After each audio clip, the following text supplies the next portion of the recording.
Selamat berjumpa kembali di channel YouTube Dr. Tanaman Budi Cahyono.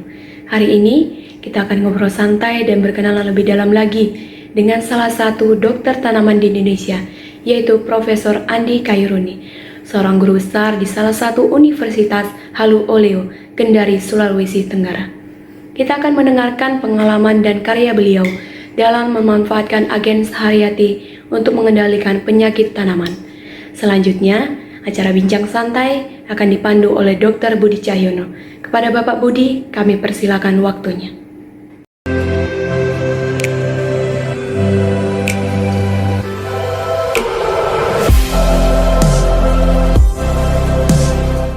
Assalamualaikum warahmatullahi wabarakatuh.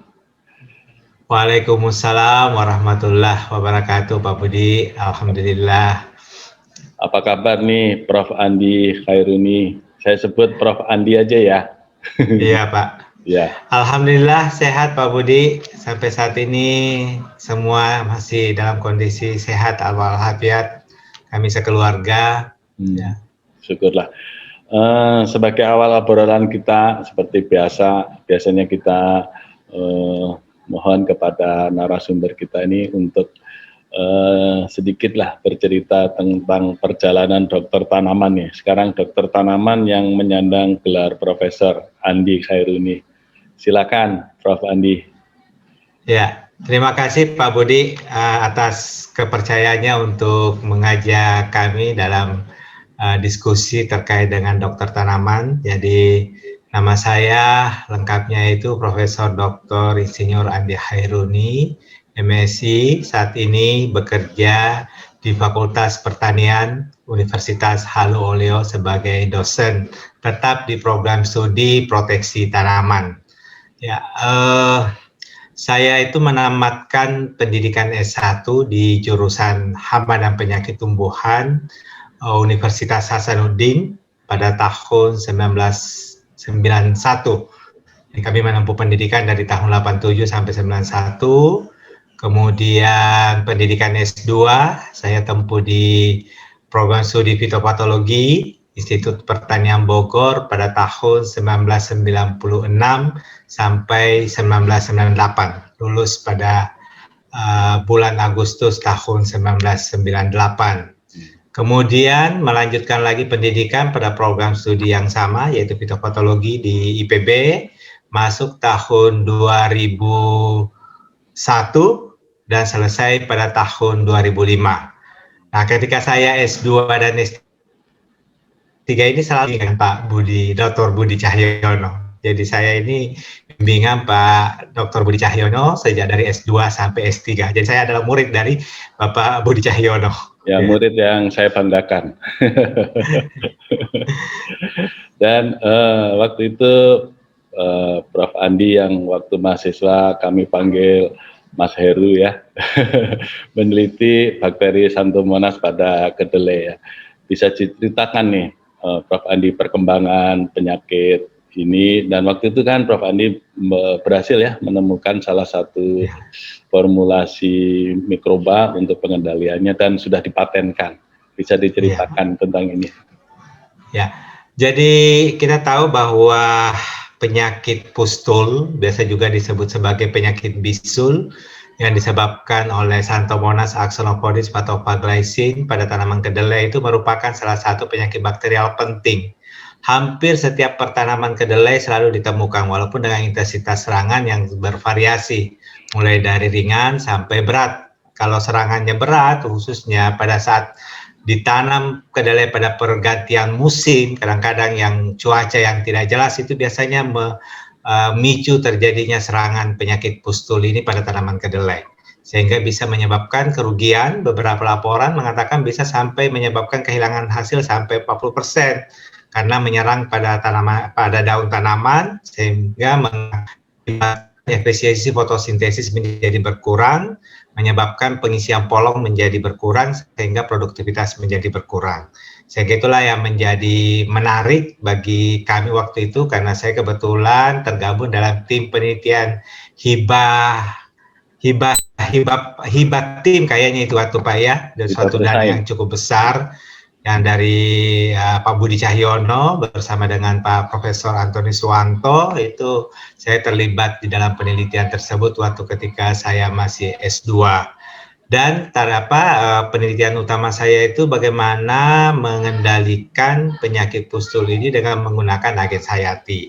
Nah, kebetulan bidang kajian kami yaitu bakteriologi, berarti kami waktu itu mencoba mencari formula dari bakteri yang bisa mengendalikan. Nah, kebetulan pada saat itu karena ini kan penelitian sudah berlanjut dari bertahun-tahun sebelumnya, ada beberapa koleksi bakteri yang berpotensi sebagai agens hayati. Waktu itu ada Serratia, ada Pseudomonas fluorescens, kemudian ada yang penghasil kitinase, kemudian ada beberapa bakteri lagi. Ada waktu itu kalau tidak salah ada formula bakteri yang kami dapatkan, di mana selain mampu mengendalikan penyakit pustul, juga mampu mengendalikan penyakit-penyakit filosfer pada tanaman kedelai, misalnya penyakit Paskospora, karena adanya suatu bakteri kitinolitik yang bisa menegrasi kitin, yang kita tahu bahwa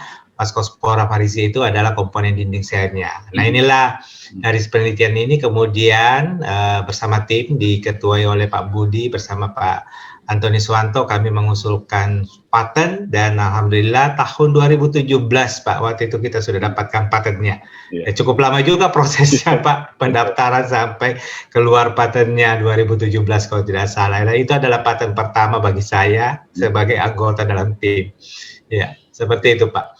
Ya, dan saya senang mendengar bahwa Pak Profesor Andi terus meneliti penyakit pada kedelai dan juga menemukan formulasi baru ya, disebut apa? Ya. Biofresh ya, bisa diceritakan yang ini Pak? Ya, jadi ya sebagai dosen kan tetap punya kewajiban untuk melakukan penelitian Pak ya, dan alhamdulillah hampir tiap tahun itu kami mendapatkan dana penelitian baik dari Dikti, kemudian dana dari Kementerian Pertanian, dan juga dana-dana dari pemerintah daerah melalui kerjasama antar universitas dengan pemerintah daerah.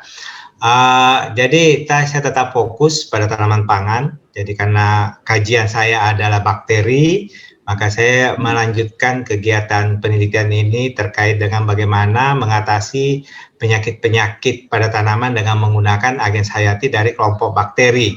Jadi mulailah saya melakukan eksplorasi bakteri-bakteri rhizosper dari berbagai daerah, karena kita tahu bahwa agens hayati itu kan tidak bisa berfungsi secara general. Kadang-kadang harus disesuaikan dengan kondisi lingkungan. Nah, tentu kondisi lingkungan di Tenggara agak berbeda dengan kondisi lingkungan di Jawa. Di Sulawesi Tenggara kondisi iklim yang kering, kemudian tanah pada umumnya adalah tanah petzolit merah kuning atau tanah ultisol yang kadar pH-nya rendah. Nah, tentu kalau kita mengaplikasi agens hayati, harus agens hayati yang bisa beradaptasi terhadap kondisi lingkungan tersebut. Oleh karena itu kami mencoba mengeksplor agens-agens hayati dari kelompok Rhizobakteri yang indigenous. Karena itu saya melakukan eksplorasi dan mendapatkan suatu formulasi dari mana terdiri dari konsorsium bakteri yang kemudian kami formulasi dalam bahan pembawa tertentu, dalam bahan organik, dan itu bisa digunakan untuk mengendalikan berbagai patogen, termasuk patogen tular tanah dan patogen-patogen filosfer. Nah, hasil pengujian kami dari beberapa penelitian, jadi ini sudah saya rintis Pak tahun 2008 sampai sekarang ini. Jadi saya mulai merintis itu pada tahun 2008.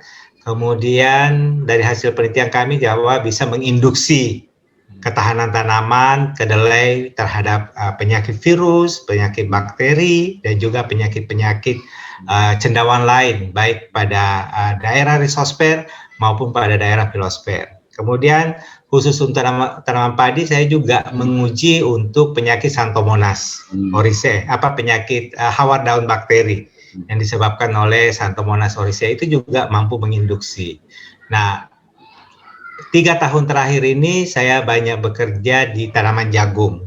Dan itu juga bahwa formulasi yang kami beri nama BioFresh, artinya membuat tanaman fresh itu saya uji pada tanaman jagung, itu bisa mengatasi penyakit Rhizoctonia, penyakit hawar pelepah yang disebabkan oleh Rhizoctonia solani, bisa menginduksi ketahanan terhadap penyakit hawar daun jagung yang disebabkan oleh Helminthosporium maedis, dan penyakit karat daun. Nah itu terakhir penelitian, dan saat ini kami sudah mengajukan dalam proses pengajuan paten ini yang formulasi dan komposisinya, Pak. Ya. Luar biasa.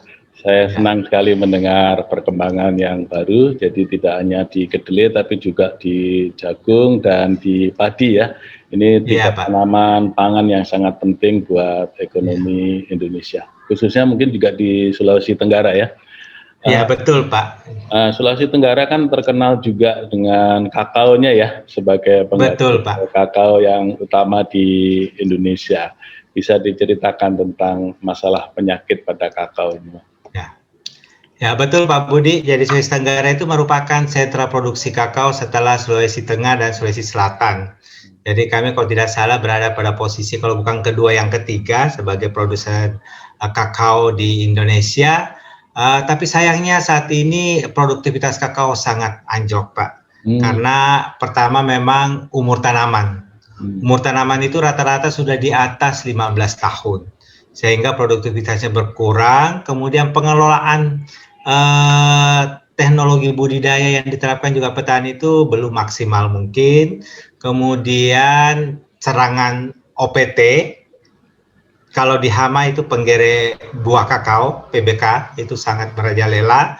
Kemudian di penyakit, selain busuk pangkal batang dan penyakit busuk buah kakao yang disebabkan oleh Phytophthora falciparum, juga adalah PSDV, Pak. PSDV ini. Nah, ini adalah suatu tantangan tersendiri bagi kami, khususnya di akademisi di WHO, untuk bagaimana terlibat langsung di dalam mengatasi penyakit tersebut. Nah, di riset kami bersama tim saat ini juga sudah mulai bekerja. Saya sudah jalan 2 tahun adalah bagaimana mencari agens hayati. Lagi-lagi agens hayati Pak, karena fokus memang adalah agens hayati dari kelompok bakteri. Saya fokus ke bakteri endofit. Ya, karena saya mencoba mencari bakteri endofit yang berpotensi untuk dikembangkan sebagai agens hayati untuk mengendalikan penyakit buah. Kami fokus sekarang, saya fokus ke penyakit busuk buah kakao. Nah ini tantangan tersendiri Pak, mudah-mudahan ya kami masih menunggu lagi kelanjutan dari penelitian ini sehingga mampu juga berkontribusi terhadap penanganan penyakit kakao di Sulawesi Tenggara, karena ini juga adalah tantangan dari pemerintah daerah bagaimana WHO bisa berpartisipasi, berkontribusi secara langsung di dalam meningkatkan produktivitas tanaman kakao di Sulawesi Tenggara. Kita mau ingin mengembalikan kejayaan Sulawesi Tenggara sebagai produsen kakao. Oke, banyak tantangannya ya Pak di lapangan. Kita ingat kunjungan lumayan Pak Budi. Ya, kunjungan kita ke Scottish Agriculture College ya di Scotland.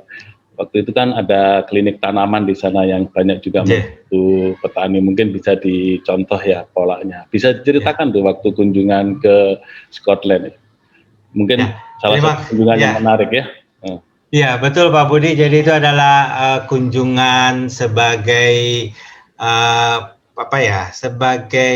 sebanyak program magang kalau tidak salah Pak ya, selama 2 minggu. Jadi kami itu diajak berkeliling ke beberapa klinik tanaman yang ada di bawah Scottish Agriculture College itu SIC Scotland.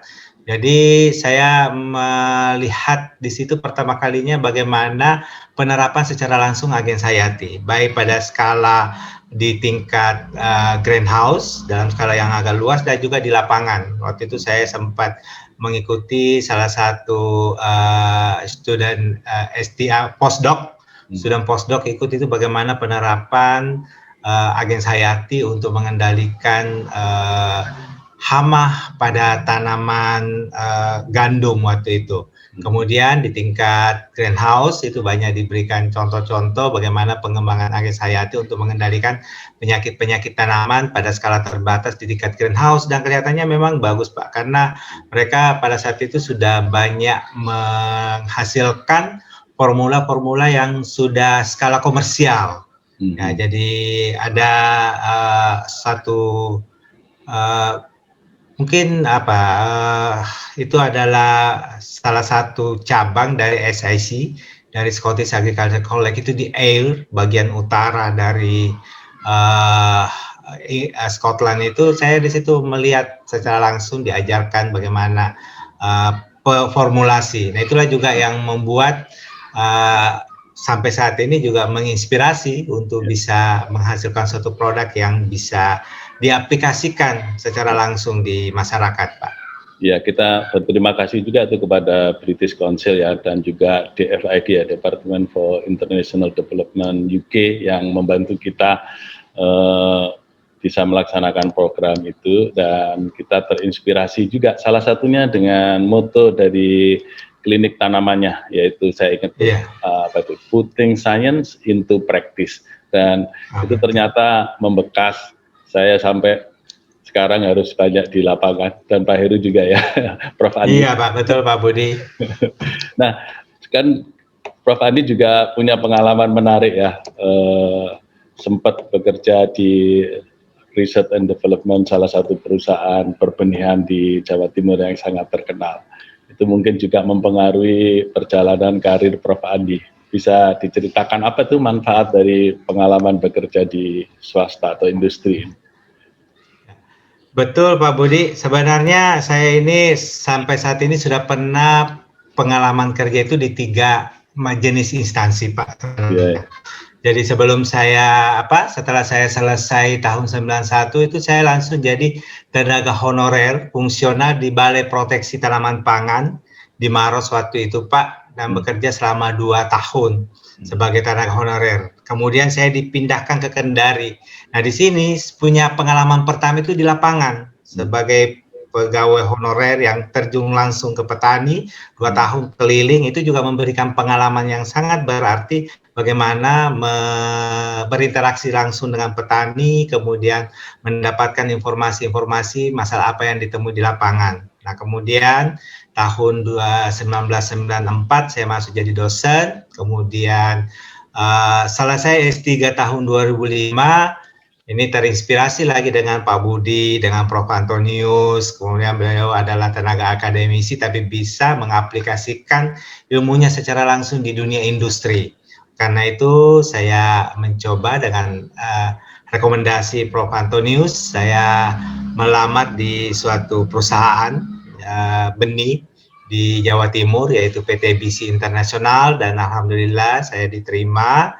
Itu mulai tahun 2005 Pak sampai 2014. Jadi 9 tahun, lumayan Pak, 9 tahun terlibat langsung di dunia industri perbenihan, dan tugas utama saya itu berkaitan dengan dokter tanaman Pak. Jadi di situ saya pertama masuk langsung membentuk klinik tanaman.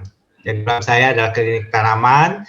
Jadi setiap permasalahan di lapangan, kemudian kirim sampelnya, kita harus identifikasi dulu, kita harus tahu apa masalahnya, baru kita memberikan rekomendasi. Kemudian karena sebagai tenaga ahli ya, tentu juga harus mengembangkan riset. Nah di situ jadi tantangannya itu Pak, jadi mengatasi permasalahan, kemudian melakukan riset dan lain sebagainya, dan yang bagusnya ya kita kan bekerja dengan target. Nah jadi ada perbedaan tersendiri, seni tersendiri bekerja di dunia industri dengan bekerja di institusi pendidikan. Ya kalau di pendidikan kan ya kalau kita mau sibuk ya kita banyak menulis proposal, banyak mengusulkan penelitian, banyak dan sebagainya. Tapi kalau kita mau santai ya juga tergantung dari kita. Tapi kalau kita bekerja dengan industri kan tidak bisa seenak kita Pak. Harus semua dengan target, kemudian terencana, program kerja yang terencana, dan beri kontribusi yang positif kepada perusahaan. karena ya kita kan diminta membantu untuk mengembangkan industri tersebut. Nah kebetulan karena pas waktu selesai itu kan saya waktu S3 kan risetnya tentang rapid detection ya Pak ya, kembali bekerja dengan Santo Monas Kedelai bagaimana mengembangkan metode deteksi cepat untuk penyakit-penyakit pada benih, dan ini sangat berhubungan dengan bisnis yang dilakukan oleh PT BIS Internasional karena itu terkait dengan impor ekspor perbenihan, dan itu saya juga bersama dengan tim di situ berhasil mendirikan instalasi karantina mandiri Pak. Itu adalah instalasi karantina mandiri pertama yang di pihak ketiga kan di perusahaan. Jadi itu suatu hal yang saya boleh dikata itu adalah karya nyata yang saya berikan di BISI bahwa kami mampu mendirikan instalasi karantina mandiri. Ya, luar biasa, sangat menginspirasi juga ya, dan menekankan pentingnya pengalaman di dunia industri. Sebenarnya saya juga belajar dari Profesor Kadiman ya, mantan rektor ITB yang juga pernah jadi Menristek ya. Kebetulan beberapa kali saya ketemu beliau di kantor beliau di Jakarta, juga waktu kunjungan ke Riau, mendampingi kunjungan ke lapangan. Beliau juga berpesan sebanyak-banyaknya menggali pengalaman dari industri dan kemudian dimanfaatkan untuk keperluan pendidikan. Nah ini Pak Heru, Prof. Andi masih terbiasa panggilan lama ini. Profesor iya Andi Pak, masih panggilan Bogor itu Pak. Betul-betul mengalami itu dan mendapat manfaat yang besar ya dari pengalaman di industri dan diterapkan dalam proses pendidikan, dan sekarang juga sebagai wakil dekan bidang akademik ya di Fakultas. Iya betul Pak. Sungguh sangat bermanfaat. Nah mungkin ada pesan dari Prof. Andi nih kepada teman-teman dokter tanaman yang lainnya, dan kemudian juga pesan kepada para mahasiswa di bidang pertanian pada umumnya dan khususnya di bidang proteksi tanaman. Silakan. Ya, terima kasih Pak Budi. Sebagai dokter tanaman kan sebenarnya insting kita itu yang harus diperkuat. Sama kan sebenarnya Pak dengan dokter manusia. Semakin banyak permasalahan yang dihadapi, semakin beragam pasien yang datang kepada dokter, tentu akan memberikan masukan penyakit-penyakit apa saja yang ada, kemudian bisa memberikan rekomendasi pengobatan yang baik. Nah, saya kira sama dengan kita, kalau kita banyak ke lapangan, banyak mencari permasalahan di lapangan, kemudian mencoba mengidentifikasinya dengan baik, tentu itu akan menambah daya insting kita untuk memberikan rekomendasi pengendalian. Jadi saya berpesan bahwa sering-seringlah kita yang dokter tanaman ini ke lapangan. Jangan mencari tanaman yang sehat, tapi cari tanaman yang sakit, koleksi sebanyak-banyaknya, bawa ke laboratorium, pelajari, kemudian perkuat insting. Nah, sehingga ketika kita ditanya petani, kita bisa memberikan rekomendasi dengan cepat berdasarkan pengalaman yang banyak kita temui di lapangan. Jadi saya bahwa apakah kita sebagai praktisi atau sebagai tenaga akademisi, yang perlu itu adalah memperbanyak kunjungan lapangan untuk mengetahui permasalahan pertanaman di lapangan, sehingga kita bisa mengetahui kondisi real di lapangan, sehingga bisa memberikan rekomendasi pengendalian yang baik dan tepat. Ya, banyak praktek ya. Ya, iya Pak. Ya, saya ingat waktu saya latihan tenis tuh, pelatih saya bilang, a lot of practice make us perfect. Jadi bukan hanya dunia olahraga ya, dunia dokter tanaman perlu banyak praktek ya, Prof. Andi. Iya Pak, betul. Kalau ke mahasiswa apa pesannya Prof. Andi? Ya, kalau ke mahasiswa, ya sekarang kan sebenarnya dituntut mahasiswa itu semakin kreatif Pak, untuk mengembangkan ilmunya. Sekarang kan mahasiswa itu dipermudah dengan perkembangan IT yang sangat pesat, sehingga literatur-literatur itu juga tidak menjadi hambatan. Tidak sama waktu zamannya kami S1 itu sangat terbatas literatur yang bisa kita akses, dapatkan. Nah, sekarang mahasiswa masalah literatur tidak menjadi masalah, sekarang kreativitasnya. Bagaimana bisa meningkatkan kemampuan di dalam bidang proteksi tanaman ya tentu juga harus banyak melakukan kunjungan-kunjungan lapangan. Makanya saya sering praktek itu perlu ke lapangan. Mahasiswa sangat penting untuk mengenal kondisi lapangan sehingga bisa meningkatkan wawasan mereka di dalam bidang proteksi tanaman. Wah, luar biasa. Terima kasih banyak ini dalam obrolan kita yang relatif singkat. Banyak cerita yang kita dapatkan dari pengalaman Prof. Andi sejak lulus S1, kuliah pasca di IPB, jalan-jalan kunjungan ke Scotland, dan sebenarnya banyak lagi cerita yang lain, tapi karena waktu yang terbatas, saya kira itu sudah cukup banyak menginspirasi para dokter tanaman, dan kita berharap juga para mahasiswa sebagai generasi muda pelanjut cita-cita kita untuk menjadikan tanaman sehat Indonesia kuat ini bisa terwujud. Baiklah, sebagai penutup kita ucapkan ya tagar kita, tanaman sehat Indonesia kuat. Tanaman sehat Indonesia kuat. Terima kasih atas perbincangan. Sama-sama Pak Budi, terima kasih. Wassalamualaikum warahmatullahi wabarakatuh. Waalaikumsalam warahmatullahi wabarakatuh. Ya, terima kasih.